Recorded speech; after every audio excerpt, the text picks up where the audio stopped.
Life is a precious gift, but it is also a fragile one. We all know that we are not immortal, and that one day we will face death. But how often do we reflect on the implications of this reality? How do we cope with the uncertainty and the fear of losing ourselves and our loved ones? How do we make the most of our time on this earth and find meaning and purpose in our existence? In this video, I will explore some of the philosophical and psychological perspectives on the transience of life and offer some practical suggestions on how to live more fully and authentically in the present moment.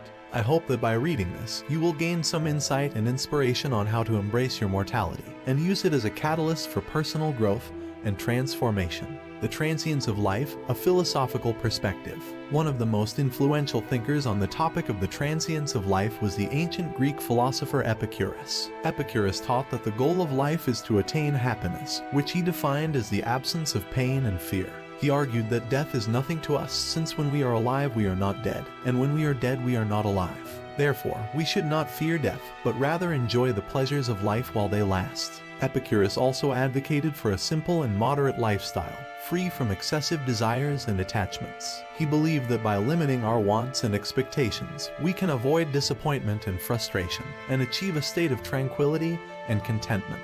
He encouraged his followers to cultivate friendship, wisdom, and virtue, as these are the true sources of happiness. Another influential thinker on the topic of the transience of life was the Roman emperor and philosopher Marcus Aurelius. Marcus Aurelius was a practitioner of Stoicism, a school of philosophy that taught that we should live according to reason and nature, and accept whatever happens to us with calmness and resilience. He wrote in his Meditations, "Remember that all is opinion. Remember that very little is needed to make a happy life. Remember that you must behave as at a banquet. Is anything brought round to you? Put out your hand and take a moderate share. Does it pass you? Do not stop it. Is it not yet come? Do not yearn and desire towards it, but wait till it reaches you." Marcus Aurelius also reminded himself that everything in life is impermanent and changing, and that we should not cling to anything or anyone.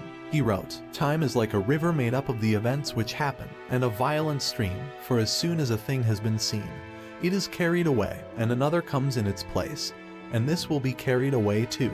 He advised himself to focus on his own actions and thoughts, which are under his control, and not to worry about external things, which are not. He wrote, "Be like the promontory against which the waves continually break, but it stands firm and tames the fury of the water around it. You have power over your mind, not outside events. Realize this, and you will find strength."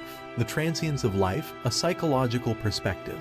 While philosophy can offer us some valuable insights and guidance on how to deal with the transience of life, it may not be enough to overcome our emotional reactions and existential anxieties. That is why psychology can also play an important role in helping us cope with our mortality. One of the most influential psychological theories on this topic is terror management theory, developed by Jeff Greenberg, Sheldon Solomon, and Tom Piskaczynski. TMT proposes that humans have a basic psychological conflict between their desire for life and their awareness of death.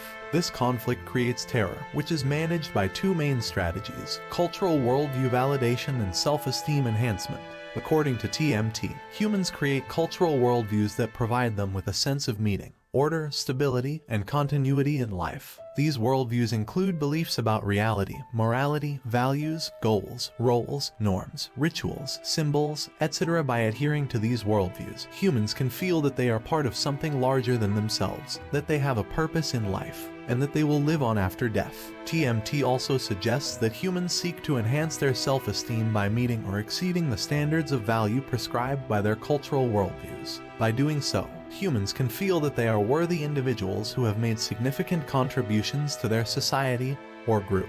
This way, they can reduce their fear of death by feeling that they have left a lasting legacy or impression on the world. However, TMT also acknowledges that these strategies are not foolproof, and that humans can still experience anxiety or distress when they encounter reminders of their mortality. In these situations, humans may resort to various defense mechanisms, such as denial, rationalization, projection, scapegoating, aggression, conformity, etc. These mechanisms can help them temporarily restore their sense of security and coherence, but they can also have negative consequences for themselves and others. Therefore, TMT suggests that humans can benefit from developing more adaptive and constructive ways of coping with their mortality, such as increasing their awareness and acceptance of their mortality, and confronting their fears and doubts in a realistic and honest way, finding a balance between their cultural worldview and their personal identity, and being open to different perspectives and experiences that can enrich their understanding of themselves and the world,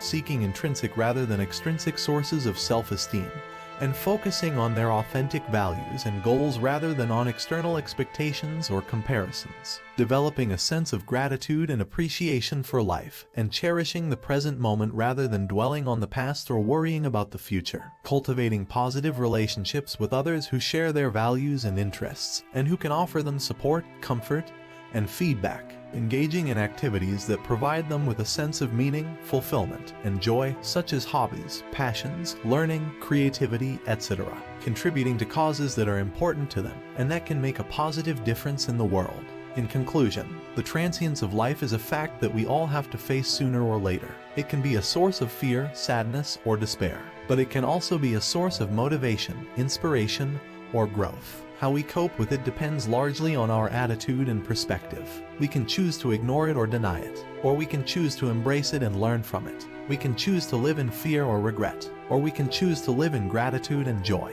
We can choose to waste our time or squander our potential, or we can choose to use our time wisely and realize our potential. The choice is ours. Thanks for watching. We post regular a good thought for you, so hit the subscribe button to upbeat your life.